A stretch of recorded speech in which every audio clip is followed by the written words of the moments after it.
All right, will he or won't he tune out President Trump's demand to lower interest rates?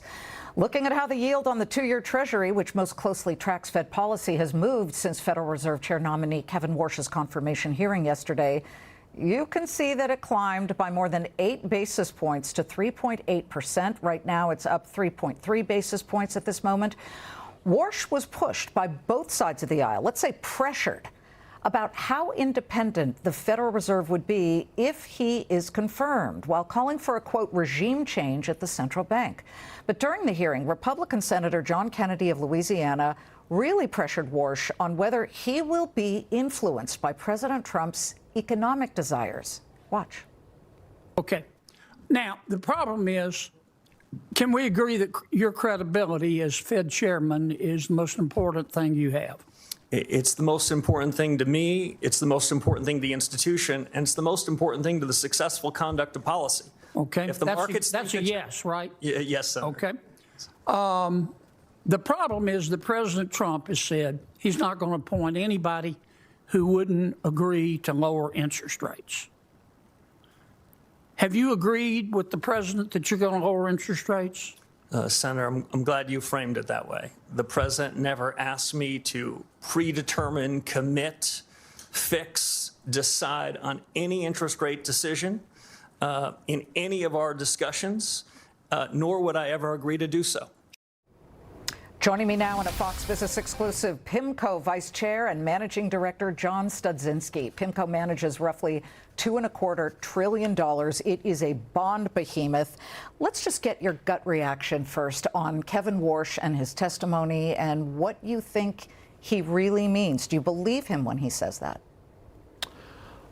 I've known Kevin for a long time. We worked together at Morgan Stanley, so we have that overlap.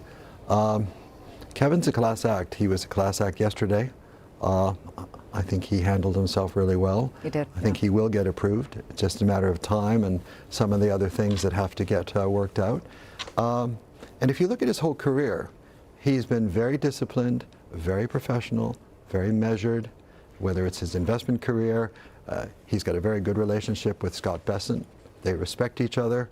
I think they have a sense of good communication, good boundaries. But also, let's remember, right now we're dealing with a period of extraordinary volatility. People have to exploit disruption in the markets. There's a great need to bring inflation down. It remains sticky. We have a worry about stagflation.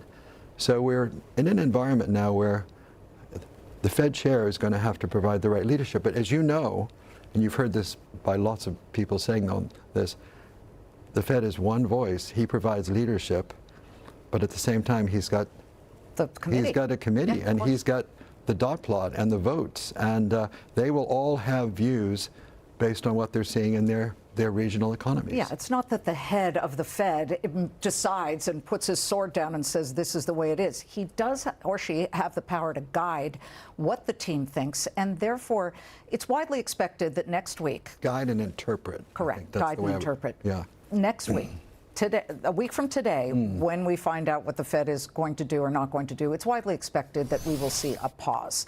It's also expected that this will be Jay Powell's final meeting as the Federal Reserve Chair. He says he wants to stay on the board.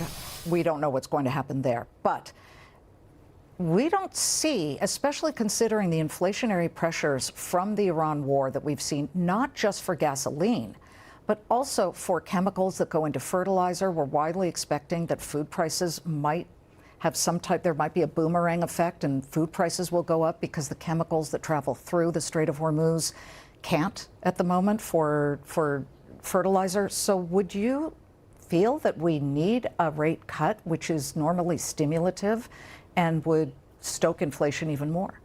I think my colleagues and I at PIMCO are looking at possibly one more rate cut by the end of the year.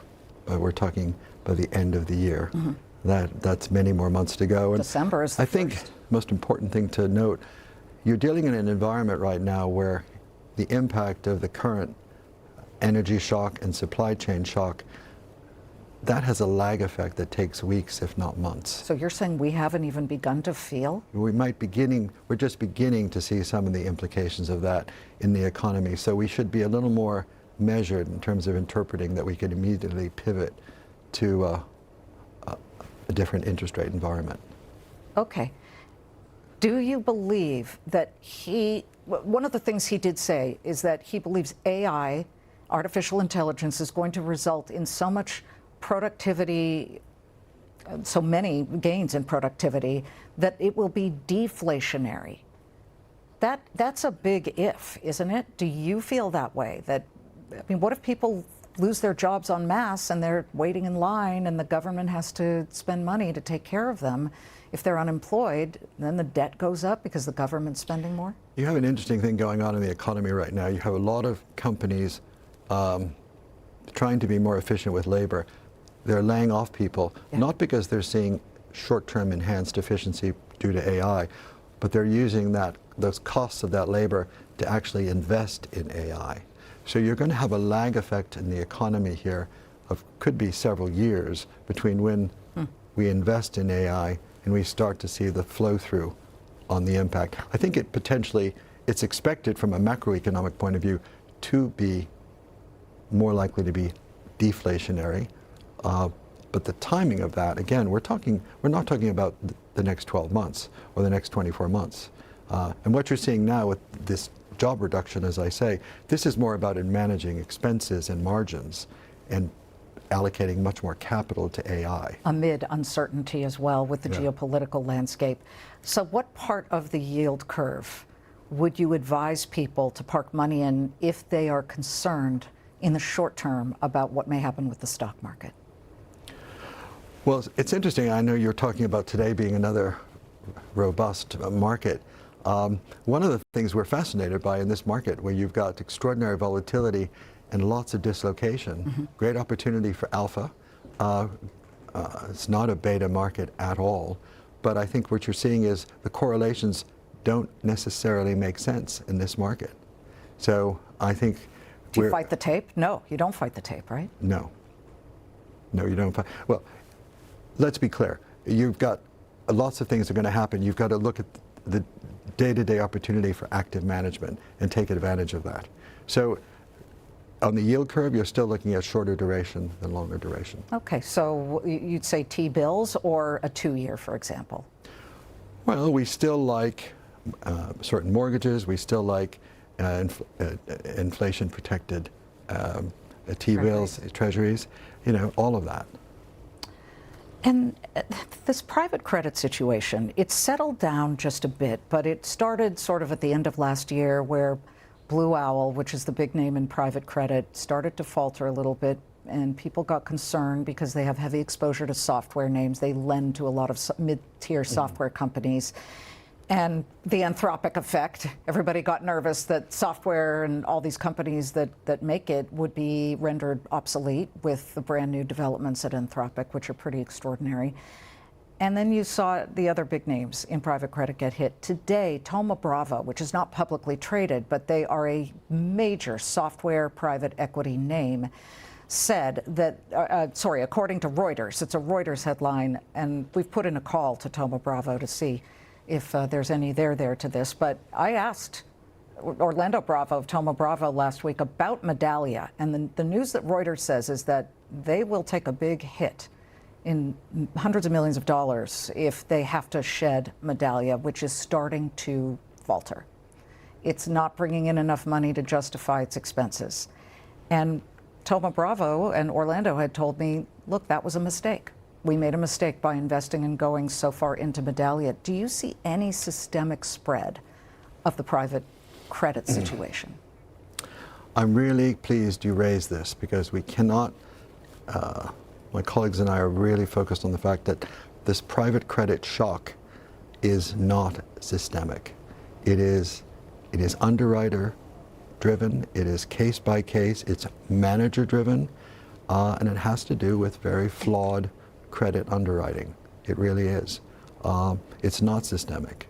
We like certain, and we talk about private credit, we obviously talk about direct lending, but we also talk about other areas like asset-based finance, we love asset-based finance because you've got an underlying secured portfolio, whether it's real estate, music royalties, life insurance settlements, solar panels, construction loans, whatever.